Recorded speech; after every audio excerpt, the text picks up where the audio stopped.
Brand. Satisfied culture at that surface whole, which includes knowledge, beliefs, art, law, custom, and any other capabilities and acts acquired by man as a member of the society. Some of the cultural values in the marriage manifest in the following form. First, we have the family and community involvement. We have customary dowry or bride price, reverence for elders and ancestors, fidelity to spiritual and religious belief. All these are other belief cultural values and traditions. First of all, the family and community involvement is in ancient Benin tradition. Marriage was organized between two families on behalf of the bride and groom. So because of this, that is the reason why we say that it was difficult for divorce to take place there. For instance, I think the last time I presented a paper on how Benin marriage was being constructed, it was based on IFA shoulder. I mean, notation being the marriage, which time you don't really permit me to speak on.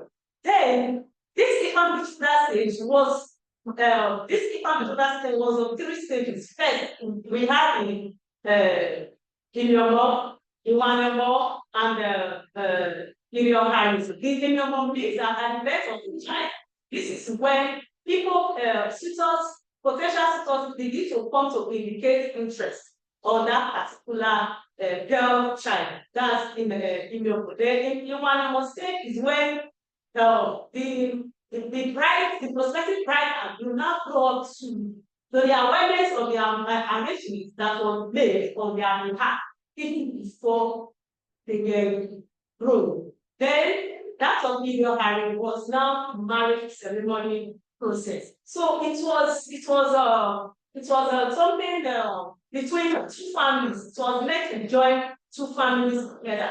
Then the next one is customary of dowry of the bride price. In ancient Benin, traditionally, bride price was not valued in money.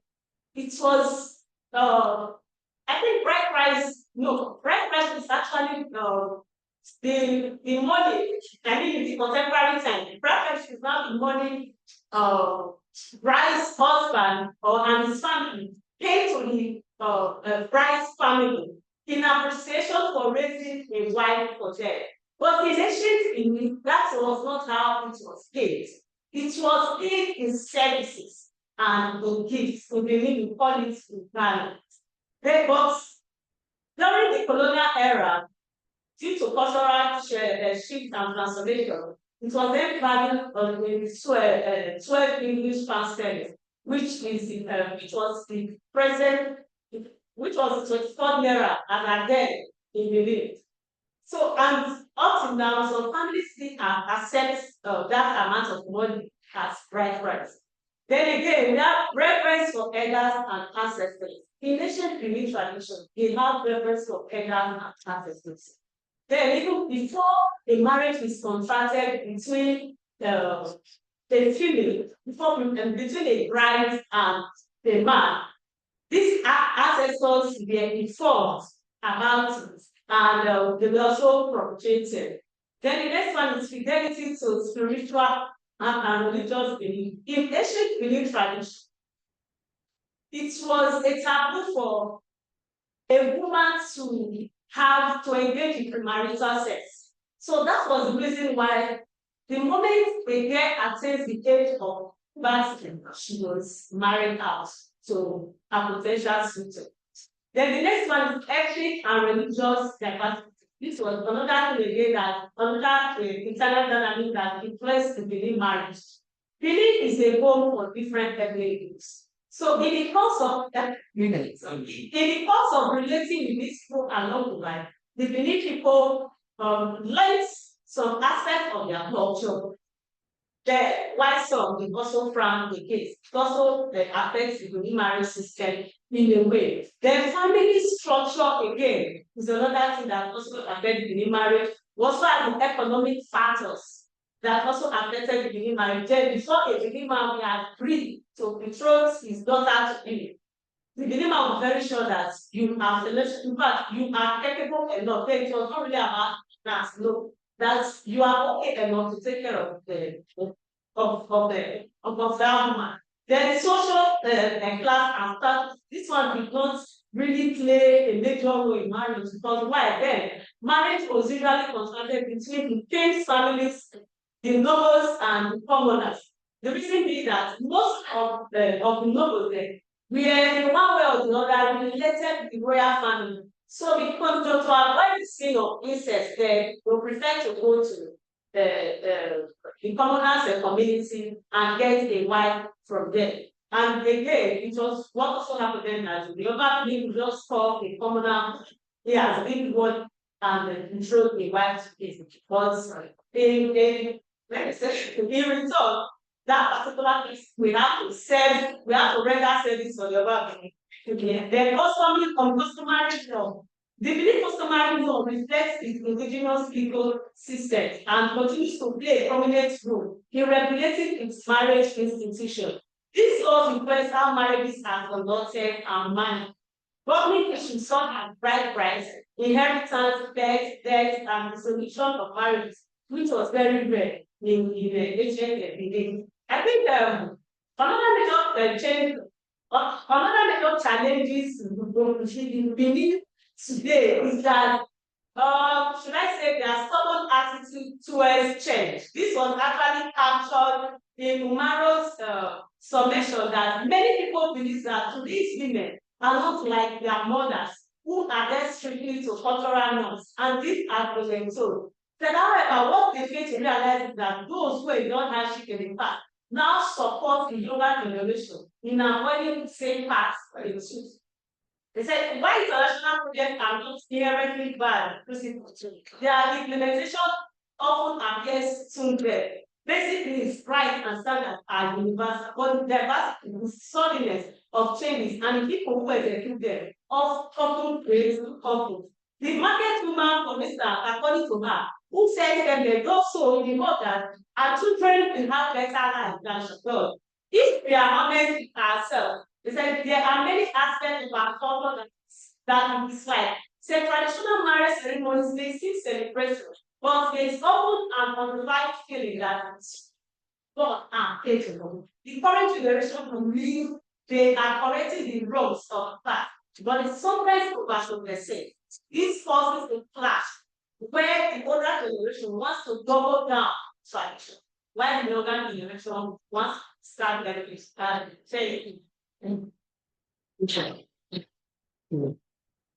like I said, we're going to hold our questions till the end. So please make note of it so you don't forget your comments and questions for Edith. We'll return to her with all the other panelists after the other papers have been presented. So next up, we will proceed with Royolua. Ziu.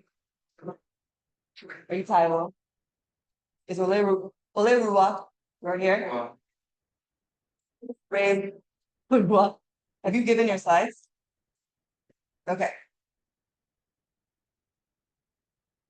So Ore Olua will be presenting Benin influence on socioeconomic and political institutions of equity. It's okay. Yeah, we got to leave this is not it's a shame. I read up with a failure, big life, concentrate on doing.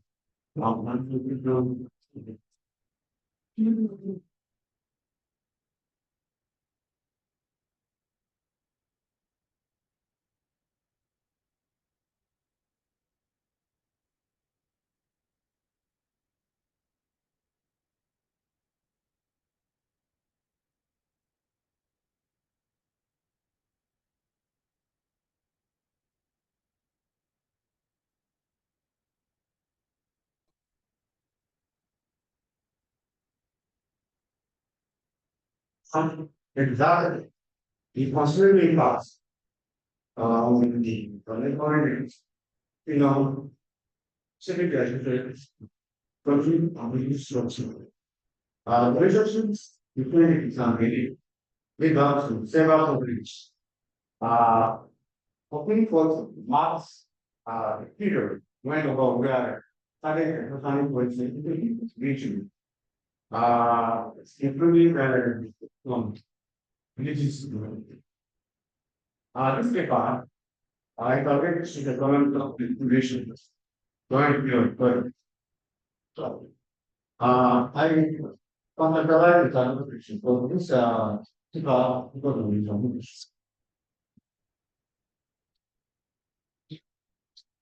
Contribution before since I operation on the past introduction attention and guidance that between different social within beginning practice. These social can be based on various factors such as race, ethnicity, religion, gender, and economic status.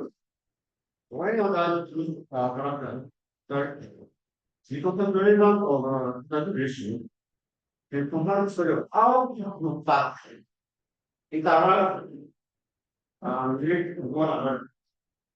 The purpose of understanding the complexity that shape this relationship. One important aspect of conceptualizing the group is the apparent power dynamics and influence on the interaction between these groups. Or mental and physical impact nature of that relation. Certain issues such as nothing, representation, transition making process, and function of societal trading. Understanding this power dynamics is essential for comprehending unequal dynamics between various groups and the impact of this dynamic on their relation. In my story, this is Australia and meditation is going on past finance. In this literature, lot of examples, Michael Company, for example, Benin, for the this literature, Obani was said to have navigators from Benin, Obani Benin, Nigeria from Direct to God and establish his own in God. And then, second, which develop the mistakes, he also examined the migration that is the marginalization of Aboriginal culture in different localities in migrant terrain. For example, we carry we have a migration of native we carry and respectively. For example, economic aspect immediately.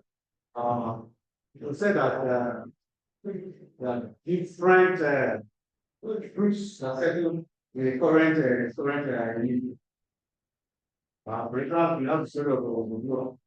In the really surrounded Europe was from the needs, like the doing people that's I do this. The people remote usually from the story of the night. I read some talking. But it is story. You know, magnetic photo, combination of factors, either sending the very vision of India towards the new vision. Right now, don't it's a real of our body, 240. And I was going to listen the name. So, men gets very long history, years, the plumbing himself. One the couple. All of the panelists,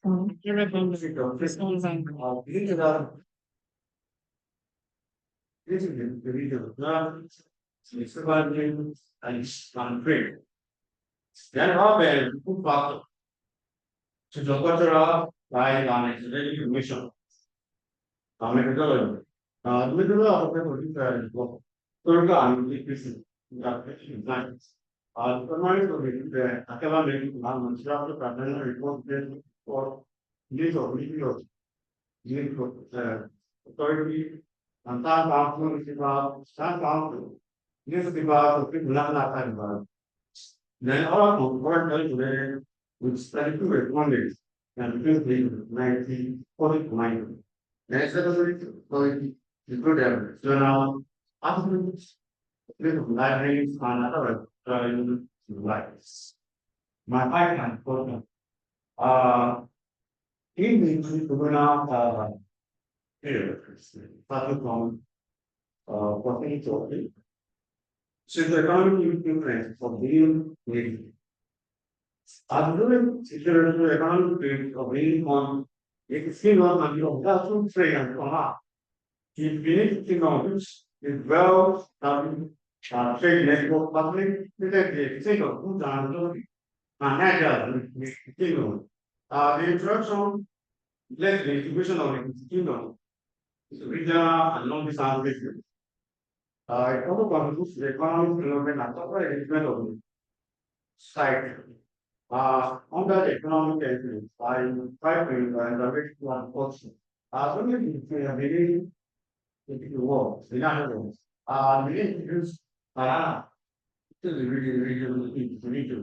For example, the public as a no more about and care that areas that's really directed on and in and use of banana function that area. People that in soldier towns are still in very so many places in the learn to young and also into of games for everyone very important in the village. So the village also when you get and from areas of opportunity we set it up, we try to do a once as farmers and trade with the recovered Europeans. Art and crafts. Believe every to narrow the kids influence in speaking with the good work and sign. Our leadership will show that it will leader of against. Then platforms. He builds I know I do in lasting. They live many family units and trade in them. 4 million. There is not the 2 million for it to form with just like a little bit to me. This looking to was favorite because that's going to say that the number the next thing. Then and cultural influence. Under and cultural influence. The other thing that of being on the region was not by some central authority and government system. This, and dealing with the non poetry, capital structure and intent bureaucracy was targeted in various to be by the kingdom. This adoption will bring the centralization of political power and adoption cost and the decision that of being kingdom. For instance, we are the title of John Sasser, like I mentioned, and look there, this like a part of the revolution in and so that we got the issues of the medium privilege means. I don't remember what was the symbol of the political symbol in it. And one of the products were there. The symbol of the political that's the cultural items. Cultural items different from the our creation of an class. The Filipino traditional noun, you don't spread the kingdom. Contribute to the cultural is celebration of shared cultural in Philippines and then that way covered in the nouns. Many people are not here. Influence of it is that when they don't go not here. Because of the quantity.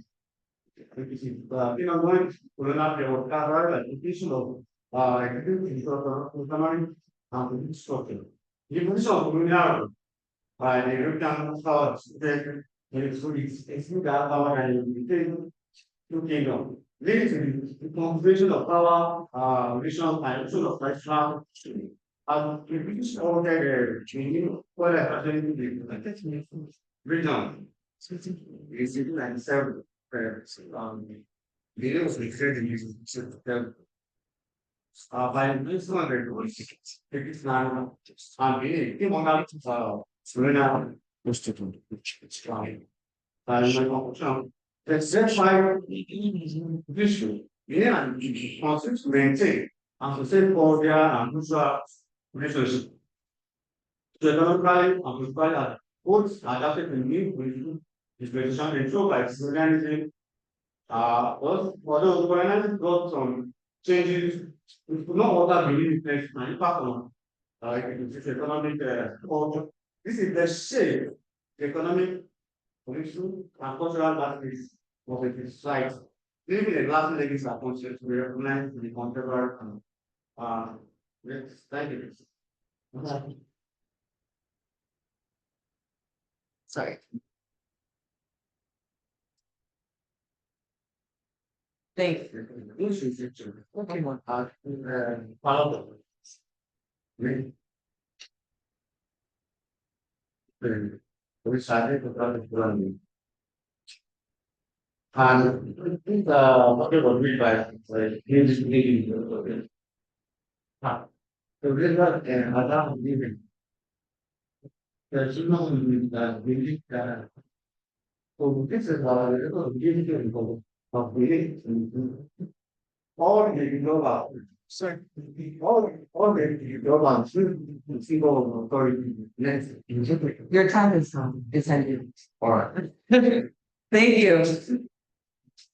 All right, for our final in-person panel presentation, we are going to hear from Taiwo Olubunmi Olaleye from the University of Ibadan. Thank you.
Please, come closer and speak into to pick up what's it. We like to say louder to pick. So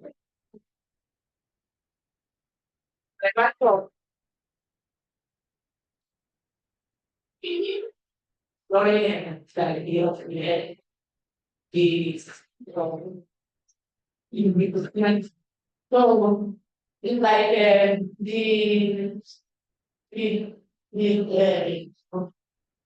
the street and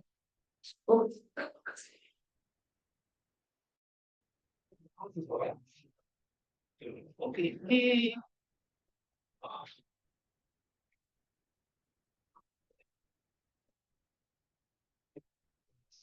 yeah.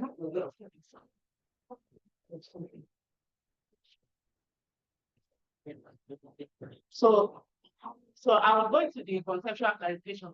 It's referred to as the rulers of all bodies of water and believed to have authorities over other water deities and is worshipped in the Benin.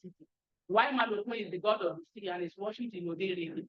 Worship is a feeling of expression of reverence and adoration for a deity. According to existing studies, various scholars have established coverage of literature on Malokun festival and Malokun worship. Such works include the works of Omojede A. and Abi Peter 2021, and the work is Malokun Festival and Practice among the Maya on the Ilaje Coast. Olokun Seniade the work, the meat and sacred manifestation in Ife, done by Rahim and several other scholars. The research job of this study is basically trying to show the similarities and differences in the mode of worship and the socio-political significance of Olokun and Malokun in Benin and Oderi, respectively. And the objective of this study is trying to draw the synergy in the mode of worship of Olokun and Malokun and the socio-political significance of the worship in the development of the two deities. And the methodology used in this study are both historical and analytical approach. The study area includes both Benin City and Oderele. Oderele is located in Irele local government area of Ondo State, and it's also the administrative headquarters of the local government. And it is only the Ikale town that it's only the Ikale town. It's the only Ikale town where Malokun is being worshipped. Malokun was believed to have been brought from Ile-Ife, because the Ikale people that founded Ode belonged to they were part of the Ugbo people who were dispersed from Ile-Ife, and they previously settled in Ugbo before they later went to the place that later became known as Ode. So, and the other study area is Benin City, is the capital and largest city of Edo State and located in southern Nigeria. Now, the analysis of this study is about the similarities of the worship of Olokun and Malokun in Benin and Odere, respectively.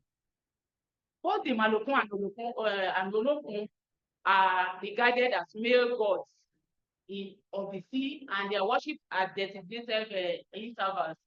And the two deities are worshipped specifically during the New Yam Festival.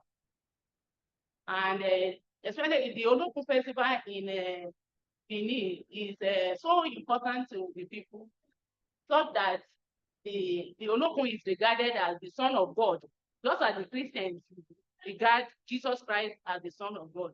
They see Olokun as the intermediary between them and the supreme deity, which is Osanobua, while the Ikale people of Odere also see Malokun as an intermediary between them and the Olodumare, which is the supreme deity. Both deities were worshipped prior to the introduction of Christianity and Islam in Irele town and Benin City.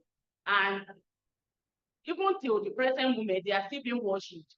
And we find out that despite the fact that most people embrace this foreign religion, they still go to Malokun for prayers, for requests, and for support for anything they needed. And they also believe that the deities, both Malokun and Olokun, they are deities of prosperity, they are deities of fertility, they give children to barren women and so on.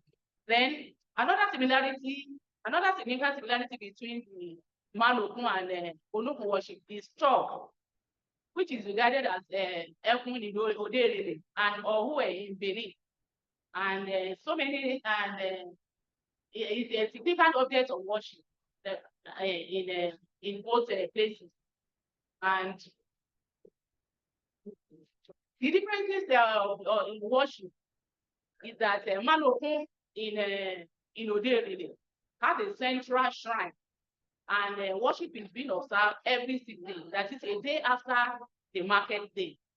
The priests go there to perform the sacrifices and pray for people. And after the priests have calculated the place, the king has to go there some hours hours after the priests must have performed their own sacrifice. And the king, which is known as Olofun, will pray for the people. And they do that continuously every 6 days. But also in Benin, it's basically a deity for the women because women are always looking for children and the deity is in charge of fertility and prosperity. So women that are very loyal to the deity will often worship Olokun. But the difference now is that Olokun shrines are located in various family compounds in Benin, and there are different versions of Olokun in Benin, unlike in Odeere, where it is only one Olokun and it has a particular shrine. For instance, in Benin, Olokun is believed to have many wives. Some of them have been worshipped as Mami Wota and so many, but in Odeere, the Malokun is believed to be a male god, but the female Malokun existed in another incarnate town which is not Eride. Then there are priests designated particularly to the worship of Malokun in Odeere, but in Benin, we have various priests in various compounds where they have the shrines. Then the worship of Malokun, as I said earlier, of course, every day, but in Benin, the duration of the worship varies because of the various versions of Olokun. And it's between 7 to, in some places it's 5 days, every 7 days, some other places is every 9 days.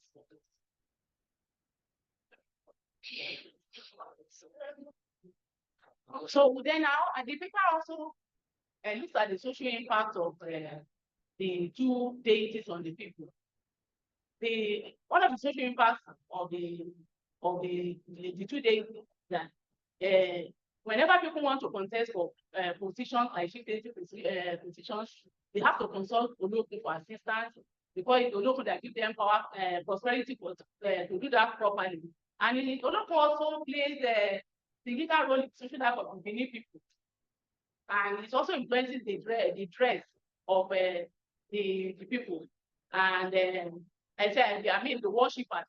To the extent that those of the worshippers that travel overseas still wear the necklaces representing the Olokun, the image of a being that is partly human and partly a fish. That is to tell the extent at which they hold the Olokun. Yeah, they held Olokun important.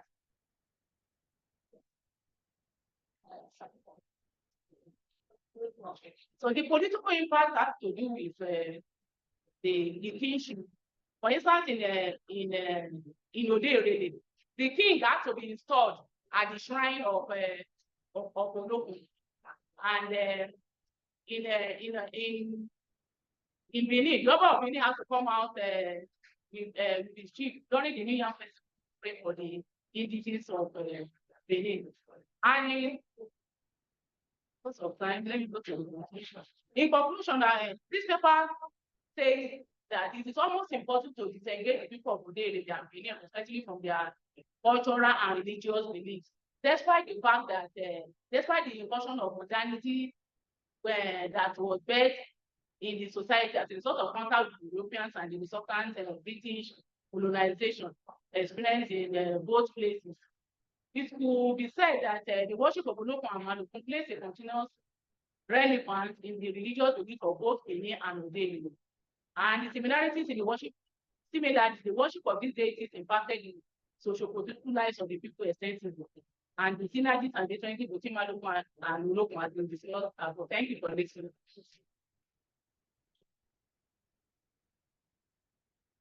Thank you very much. Again, remember your questions and comments so that we can hear them at the end. We have one more panelist. This person will be presenting online. And they are Our representative Donald Bennett from the University of Benin.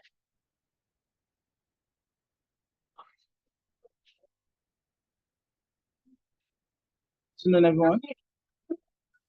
Good afternoon, everyone. Can you hear me? Hello. Good afternoon. Hello. Good afternoon.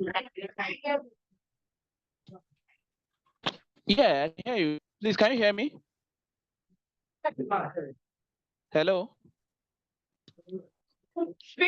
Hello. All right, all right. All right. My name is Arabamen Donald Dennis, and I'll be presenting on the topic the change in those states from the year 1904 to the year 1980.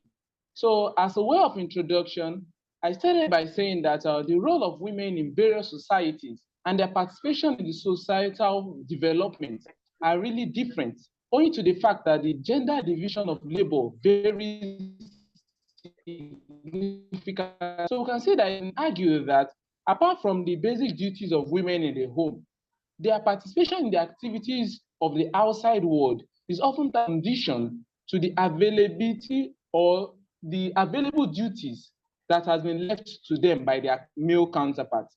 So despite considerable changes being witnessed in the role of women, name was later changed to Ikumaza. All right. So Ikumaza migrated from a place known as Ekai in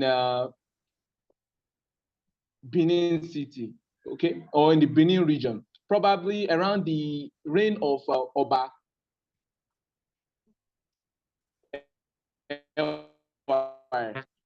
in the year 1400. So this claim has also been, but the people of Okwila came in contact with the Ohu people in about 1400 when they migrated from Benin. So Ikumaza was said to have left Benin with his wife, known as Ebeva. Understand? So Ikumaza wanted to escape from Benin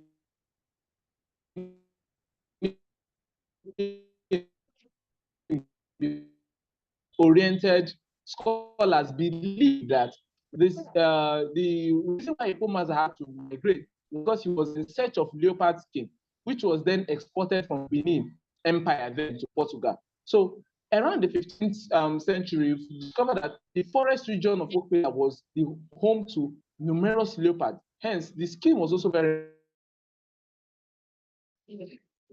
to 1480. So it's also important for us to understand where Okwila is. So that's why I put a few description of the geography of Okwila. So Okwila can be found in the northern fringes of Edo State. It lies between latitude 7 degree and 7.25 degree north and latitude 6.15 degree to the east. So several scientists have believed that Okwila has abundance of certain rock minerals which could be exploited. So the north and the northeast of the clan will have Okene local government area and the villages of Ososo, Oja, Dangala, and Ojirami, and etc. So if you move, check the next slide, you discover that I put two maps there. Now, the first map is showing the geographical territory of the place we refer to as Okwila now. Then during the colonial period, then it was spelled Ukpilla, Okwila. All right. Now, the second map shows the present geographical structure of where Okwila is situated. So from these two slides, we can see that initially during the colonial period, Okwila was under the Kukuruku division. But as soon as we attained independence, it moved to Esako today. All right. So very quick, the major topic I want to discuss is the role of women in the economy of Okwila, because people argue that women didn't contribute much to the economy of certain societies. Rather, the effort of billing has always been on the men or on their husband. So I started tracing the history of Okwila women, using Okwila as a women, Okwila women as a case study. I started tracing the history of how women have contributed to the economy. So first of all, we'll look at the different food crops that they use in sustaining the home. The next aspect I also want to look at is the role of women in art and craft. So women also contributed to the economy of their families through the production of certain arts and crafts. Example, we'll see them indulging in beadmaking, mat weaving, as well as pottery, and also the production of masks, which was used during the Olimi festival in Okwela. So these are the aspects in which women contributed to the economy in the pre-colonial time. So now in the colonial period, we discovered that the roles of women during this pre-colonial period began to change during the colonial period. So for us really to understand why this role changed, I just gave a brief summary of the early phase of colonialism in Okwela. So I said that by January 1900, the British proclaimed the Northern and the Southern Protectorate, which were going to be ruled separately, okay, and independently. So this arrangement, Aochi Kingdom, Okwela and its environs, which were initially under Esako land, were now part of the Northern Protectorate and was ruled from Ida, a town situated across the river Niger. So by 1904, the British Imperial Patrol moved from their Ida station to Esako land, which was carved out as a separate district from the Esan district or the Ishan district. So this section of Esako land from Ishan district was as a result of the fact that the British colonial administration discovered that Ubia towards the mining sector in Okwela. So the next aspect I look into is the origin of mining in Okwela. Now, several steps were taken before the commencement of mining operation in Okwela. And one of such major steps was the inspection of the new gold field, which was discovered in the Kukuruku division of the then Benin province. So this inspection was carried out by a man known as M.H.A. Kwaren, who was the then senior inspector of mines. So we also discovered that as time progressed, another British officer in person of Mr. R.A. Croft, who was the then chairman of the Western Regional Production Development Board, wrote a letter to the residents of Benin province at the provincial office, Benin City, stating that the board was really ready to establish a cement industry in the western region of Nigeria. So with this, by the year 1960, that's the earliest involvement of women in the mining industry. So by the year 1960, the establishment of a cement factory propelled women once more into the mining industry to meet the demands of gravel and granite and partly processed limestone. So intense activities began with the discovery of limestone in Okwela and eventual establishment of a cement factory in Okwela. So the earliest instance of women's involvement in the mining industry in Okwela has not been categorically ascertained. This is because there were very few documentation of the contributions of women in the mining industry during the colonial administration. All right. So, but there are different reasons have been given for the low recognition of women or contribution, low recognition of women's contribution in the mining sector. Now, one of the reasons we could refer to as was the that mining occupation was deemed to be a very strenuous job that was reserved for men. Hence, the first set of women that ventured into the business as laborers were not necessarily recognized. Secondly, the inability for many women to own mining rights, particularly during the colonial administration, made the documentation of contribution of women in the mining sector very few. So, in addition, domesticity and responsibility also affected women by limiting the amount of time and effort they had to spend on the mining site, thereby missing many financial mining knowledge, which would have aided their development at this period. So the next aspect I'll look at now is the origin of Okwela's women's contribution to the mining sector. So the most reliable and available blueprint of the earliest contribution of women in the mining industry has been traced to 1960, when the cement industry and other post-colonial establishments sprang up. So although there has been argument that women's contribution to the mining industry predates 1960, however, the insufficient documentation makes the study of their contribution during this earlier period kind of difficult. Consequently, for convenience, this work submits that there were two phases of women's involvement in the mining industry. The first phase has been categorized as the pre-independence phase, while the other phase is termed the independence phase. So generally, we see that the research has been able to deduce that the contribution of women in the mining industry in the pre-independence period was relatively the same as that of the post-independence era.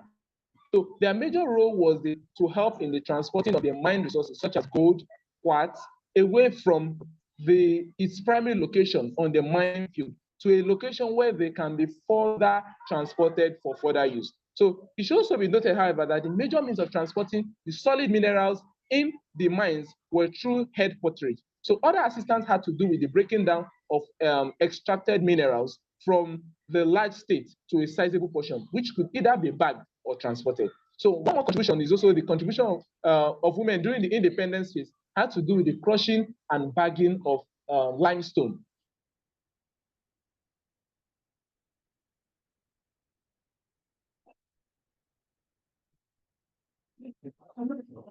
And in the economic role of women in the industry,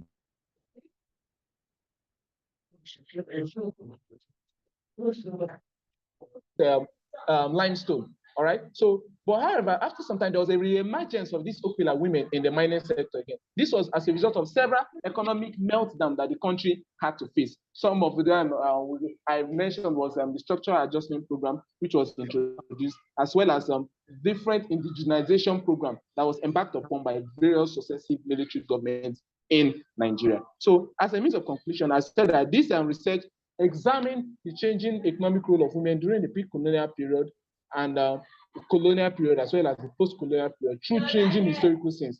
So by so doing, the major point I want us to get in this research is that the role of women was changing repeatedly during the pre-colonial time according to the kind of economy that existed then. So when the British began exploration, which led to the discovery of gold, and other solid mineral like limestone, we discovered that the role of women also migrated from just the agrarian sector into the mining sector. Thank you very much. That ends my presentation. Thank you very much, sir. You're right. For having official ends up be a lot of the time when I was reading that thing on the calendar is much. So I would suggest you can spend 2 minutes with it, questions and comments with them, and then we can decide how much to engage in conversation. All right. All right, so we have one person who already started to shoot a question, and then see if more hands over here. We'll begin here. Yes, how we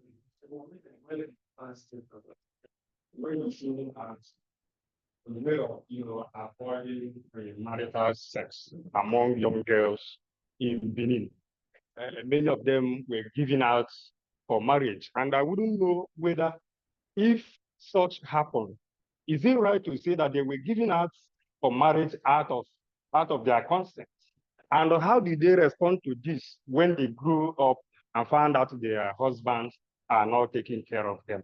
Then for Daniel, I wouldn't know the discipline you are writing from, because I looked at your work and I listened to your presentation, and there is a need for periodization of that work. Because you presented the analysis as if, these social and economic forces that characterize the Benin and the Ekiti intergroup relations as static. So for you to really do this work, you need to periodize it. And that is why you have problem, using what you call the push and pull theory under migration theory. For me, I think there is what we call eclectic theory, which is a theory invented to reinforce the first theory because of its inefficiency. So this theory, the push and pull theory, is informed as a result of the need for either the Benin people or the people to seek for mineral resources from the other side. And because of that, I think you should be using economic theory, supporting it with this push and pull theory to really chronicle this the analysis. Thank you. Thank you very much, and especially for relations and other questions. Yes, exactly. The since we've gone to space, I talk about yeah. So you are mentioned extinction and your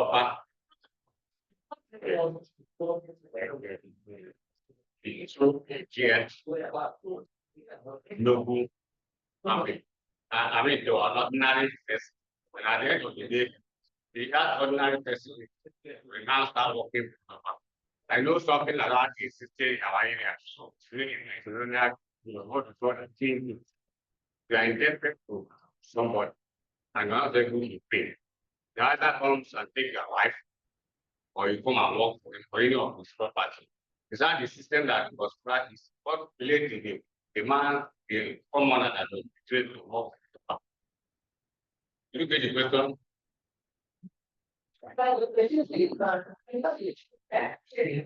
I'm referring to case. Did you get this? Sorry, reading Stockholm. Did you get the question? I said you did mention that there is some instances the overseas will be through a girl, a commoner. And at the end of the day, the commoner was working for the other. And I give an instance of the clean strength in our area. Now somebody is infected with somebody. And you cannot pay that because sorry, the index. And that man will fall for his money. And he said, look, either takes your life or your children or your property. Or alternatively, you for him the number of days to be able to offset that debt. Is that the most of 6 minutes of delay? Let's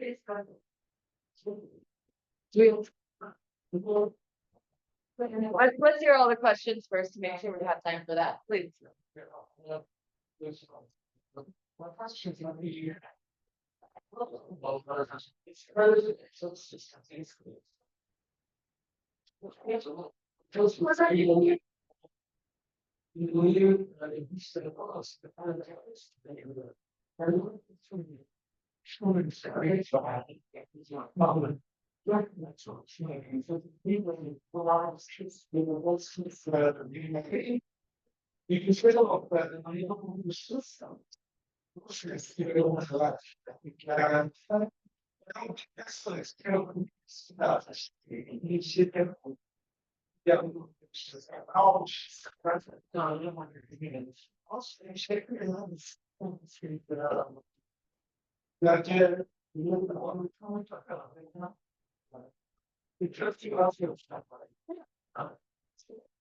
Thank you.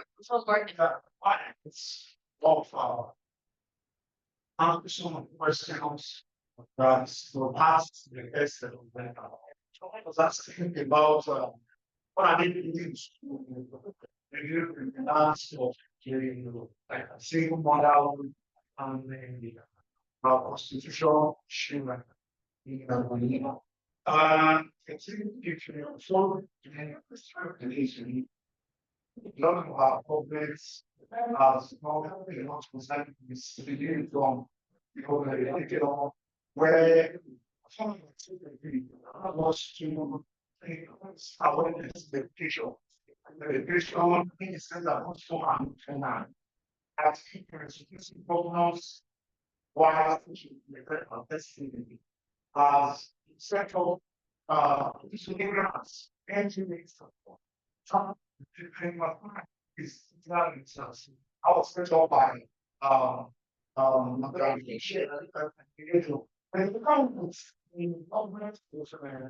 I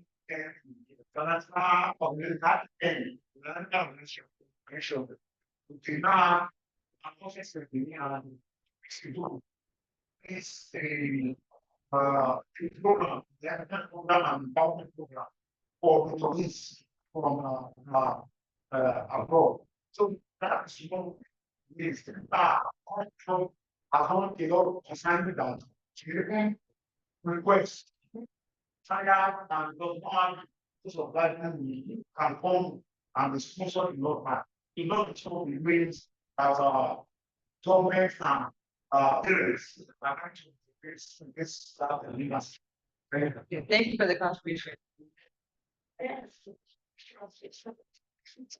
I think, in fact, if we start responses, we will be here for an hour and we don't want to miss the food. The food is LSA. But let me just say, this is the first session of 5 that are new directions in Benin studies. So please let's let the conversations continue over lunch in the future Benin panels. Let's thank our organizer, Pat, for making that possible for us and to all of our wonderful panelists who have shared these Thank all. And our online panelists and our online guests as well. Thank you so much, Hilda. And thank you. This is a thankless, difficult job. You've been carrying more than anybody. It's an impossible task. Yeah, yeah.